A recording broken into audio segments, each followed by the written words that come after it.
Isa pong malakas na lindol sa mundo ng cryptocurrency ang yumanig sa Argentina kamakailan. Ang pro-crypto na presidente o pangulo ng bansa na si Javier Milei ay posibleng maharap po kasi sa impeachment matapos masangkot sa isang malaking crypto scam na may kaugnayan sa Libra token. Ano nga ba ang tunay na nangyari? Bakit po siya nanganganib na matanggal sa pwesto? At ano po ang maaaring maging epekto nito para sa atin bilang mga Pinoy crypto enthusiast? Kaya yan po ang siyang ating pag-uusapan sa video na ito. Pero bago po tayo magpatuloy, ay nais ko lamang po munang bigyang linaw ang aking disclaimer kung saan ang nilalaman po ng video na ito ay hindi po ito isang financial advice. For education and information purposes lamang po ang layunin nito. Ayan po siya, ang pro-crypto na pangulo ng bansang Argentina, si Javier Milei. Ayan. Ngayon ay ano nga bang nangyari sa Libra token? Nito po kasing Sabado ay pinuri mismo ni Pangulong Milei ang isang crypto project na tinatawag na Libra token sa kanyang social media account na X, dating Twitter, kung saan ay may mahigit 3.83 million siyang followers. Dahil dito, mabilis na sumikat ang token at umabot ang halaga nito sa peak price na $4.56 na may kabuang market capitalization na $4.5 billion. Ngunit hindi nagtagal, isang on-chain analysis ang nagsiwalat ng kahina-hinalang aktibidad. Lumitaw ang mga insider wallet cash outs at mabilis ang pagbebenta ng liquidity pool na indikasyon ng isang rug pull scam.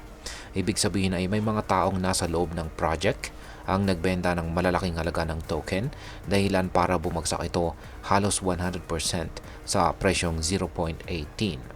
Sa madaling salita, maraming investor po ang nawalan ng pera. Dahil dito ay agad na binura ni Pangulong Milei ang kanyang tweet na nagpo-promote sa token. Ngunit huli na po ang lahat. Napakarami ng naloko at naipit sa matinding pagkalugi. Ngayon ay bakit po posibleng ma-impeach si Pangulong Milei?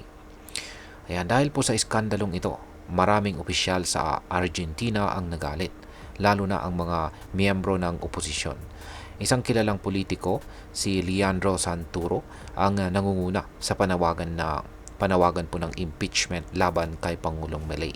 Ayon po kay Santoro, ito ay isang malaking kahihiyan para sa bansa sa pandaigdigang eksena at kailangang papanagutin ang Pangulo para sa kanyang papel sa insidenteng ito. Dahil dito ay naghain po ng reklamo sa Kongreso ng Argentina para sa posibleng impeachment. Ayon sa kanila, dapat ipaliwanag ni Pangulong Milei kung bakit niya iprinomote yan or kung bakit niya inendorso ang isang crypto project na nauwi sa panloloko ng libu-libong investors. Ngayon ay ano po ang ginawa ng Pangulong ano nga ba ang ginawa ni Pangulong Milei matapos ang iskandalo? Ayan, matapos po ang pagbagsak ng Libra token ay agad na inireport ni Pangulong Milei ang insidente sa Anti-Corruption Office ng Argentina upang magsagawa ng mas malalim na investigasyon. Sinabi ng kanyang tanggapan na magtatayo rin sila ng Investigation Task Unit upang pag-aralan ang buong pangyayari. Dagdag pa rito ay itinanggi ni Pangulong Milei na mayroon siyang opisyal na kaugnayan sa Libra token. Ayon sa kanyang kampo, nagkaroon siya ng mga pagpupulong sa mga kinatawan ng KEEP Protocol, ang project sa likod po ng Libra nitong October 19, 2024 at January 30, 2025. Gayunpaman ay iginit niyang hindi niya personal na inendorso ang token. At ngayon ay ano po ang maaaring maging epekto nito para sa atin bilang mga Pinoy crypto enthusiast. Ayan, ang nangyari po sa Libra token ay isang malaking paalala para sa lahat ng mga crypto traders at investors.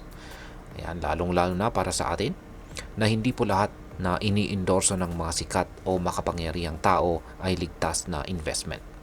Maraming Pinoy ang mahilig po sa crypto trading at marami rin ang madaling maimpluwensyahan ng mga personalidad na tila may otoridad sa industriya.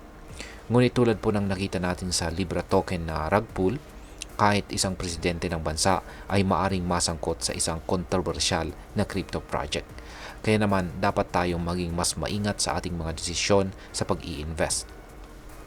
Isa pang epekto nito ay ang posibleng pagbabago sa pananaw ng iba't ibang gobyerno tungkol sa crypto regulations. Kung may mga pangulo o mataas na opisyal na nasasangkot sa crypto scams, maaaring mas higpitan ang regulasyon ng iba't ibang bansa kabilang ang Pilipinas. Mas magiging mahirap para sa mga bagong crypto projects na makakuha ng tiwala mula sa publiko at maaaring magkaroon ng mas mahigpit po na batas para sa initial coin offering or ICO at saka token launches. At ayan, bilang panghuli ay ano naman ang aking masasabi tungkol dito. Ang nangyaring ito kay President Milei ay isang malinaw na halimbawa kung paano po maaring maapektuhan ang buong crypto industry dahil sa irresponsibleng endorsement ng mga makapangyarihang tao. Ang mga trader at saka investor ay dapat pong maging mas mapanuri at hindi agad nagtitiwala sa hype ng isang bagong token. Kung may isang aral na dapat nating matutunan dito ay ang do your own research or DYOR. Huwag pong umasa lamang sa endorsement ng influencer, politiko o kahit sinong sikat na personalidad. Siguraduhin pag-aralan ang fundamentals ng isang project, alamin kung sino po ang mga nasa likod nito, at suriin kung ito ba ay isang lehitimong investment o isa lamang pump and dump scheme. At higit po sa lahat, laging mag-invest ng pera na kaya mong mawala. Huwag pong ipagsapalaran ang buong ipon sa isang investment na hindi ka sigurado. Dahil sa crypto, ang kita ay maaring malaki pero ang talo ay maaring mas malaki pa. At ayan, hanggang dito na lamang po tayo sa video na ito mga ka-crypto. Sana po ay inyong nagustuhan ang aking paliwanag sa video na ito. Kung inyo po itong nagustuhan, pakiclick lamang po ang like button nito. Marami pong salamat sa panonood. Ingat po tayo lagi at God bless po sa ating lahat.